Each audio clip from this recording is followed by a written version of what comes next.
Angela Frazier here, author of a kid's book about suicide. I'll start off by reading my dedication. To my mom and dad for always reminding me that I was unstoppable. To my grandma, aunts, and uncles for always believing in me enough to invest in my dreams. But most importantly, to the kiddo reading this book, you are unstoppable too. The intro. I know suicide is a tough topic to discuss with anyone. Talking about it with a kid can be especially intimidating. So I commend you for tackling this subject. So as you move forward, keep in mind that kids know more than we realize. It's likely this is not the first time they have heard the word suicide. Kids are fearless in many ways. Oftentimes we are the ones holding on to fear, which is understandable. My hope is that this book will help you navigate the complexities of suicide, the questions that come with it, and the feelings that build up because of it. The best part is you will be here every step of the way. You've got this. Suicide is a subject you probably won't hear much about in school or even at home. Grown-ups are usually too nervous to talk about it because they think it's too scary, uncomfortable, or heavy to bring up, especially to kids. But maybe you are ready to talk more about it. What do you think? Remember, even if something is new or uncomfortable, it doesn't mean you cannot handle it. If you do feel like you're ready, then turn to the next page. My name is Angela, and I want to talk to you about suicide. Suicide is when someone dies by taking their own life. It's not something that happened to them or that someone did to them. They did it to themselves. When someone dies, usually you can point to a reason, like a car accident, or they had cancer, or they were really old. But death isn't that simple when it comes to suicide, which makes it really hard to understand and talk about sometimes. When someone you know dies by suicide, you might feel confused, mad, sad, or even lonely. Have you ever known someone who died by suicide? How did it make you feel? Along with all of those feelings, suicide can lead to a lot of questions. Why did they do it? Where did they go? How did it happen? Will I ever see them again? Why did they leave me? Did they not love me enough? I want you to know that all of these questions are normal. I asked myself these as well. Let me tell you my story. Tammy Best was my best friend. She was also my mother. She loved Costco chocolate cake, her sister's macaroni and cheese, listening to music, and was always the most stunning person in the room. I remember her smile the most. It was big and bright, and she always had it on. She would smile even when she was happy and even when she was sad. She also had severe depression. That's when someone isn't just sad sometimes, but it's when someone feels like sadness has taken over their entire life. This can cause them to sleep all day but still feel tired, eat too much or not enough, have trouble focusing, or even lose interest in activities they normally enjoy.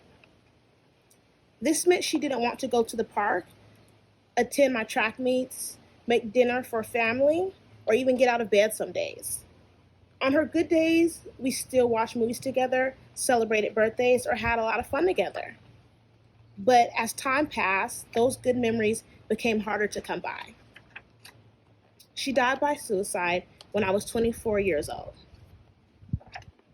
At first, I was shocked. I didn't know how to feel. I was confused. Then I felt sad. Then I felt really mad. I felt like I was disposable.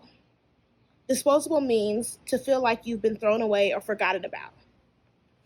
Because she was gone, my mom now wouldn't get to see me going off to college.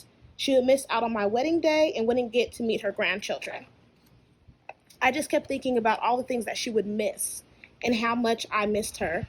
But over time, I realized that I couldn't let that sadness get the best of me. Each of these big milestones would still be wonderful and worth celebrating. How am I doing now? Well, some days I'm okay, and other days I'm not okay. There are times when I feel really sad all over again and can't shake it off. Some moments I'm relieved my mom isn't in pain anymore, though I still miss her terribly. I wish she understood how much she'd be missed.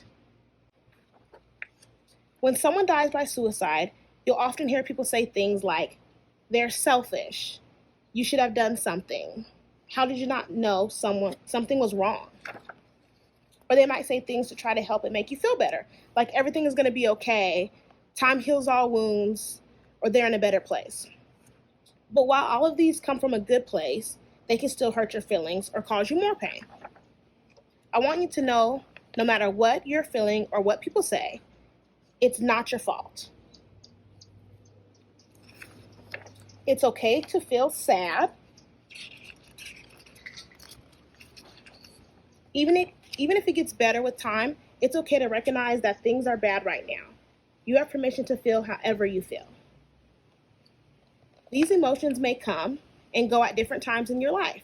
You might feel better for a while, then feel sad all over again, 1, 2, or even 10 years later. That is normal too. If you're a kid who has lost someone to suicide, you are not alone. You did nothing wrong. They were in a lot of pain, and there's nothing you could have said or done differently. If you're a kid who struggles with thoughts of suicide, you are not alone. I felt that way before too, and I want you to know that your life is worth living. You would be greatly missed. You are here for a reason. Before you close this book, I want you to know that it is important to talk to a grown-up if you are having thoughts of suicide or thoughts you do not understand. You can talk to a teacher, family, principals, coaches, clergy, your pastor, priest, preacher, rabbi, or doctors. And if you or someone you know is suffering from suicidal thoughts and live in the United States of America, please call 1-800-273-8255 to reach the National Suicide Prevention Lifeline. They are here to help. And I like to end with my outro to my book. You did it. Suicide can be complicated to navigate, but I'm glad you took this opportunity to open up about it with the kids in your life. It's common at this moment to wonder what the next steps look like. First, I would recommend doing a temperature check and see how they feel after reading this book. What emotions are they feeling? Remind them that anything they might be feeling is valid. Remind them that they are here for a reason and have a purpose in this life. Most importantly, remind them that they are not alone. As you are encouraging your kiddo, know I am rooting for you too.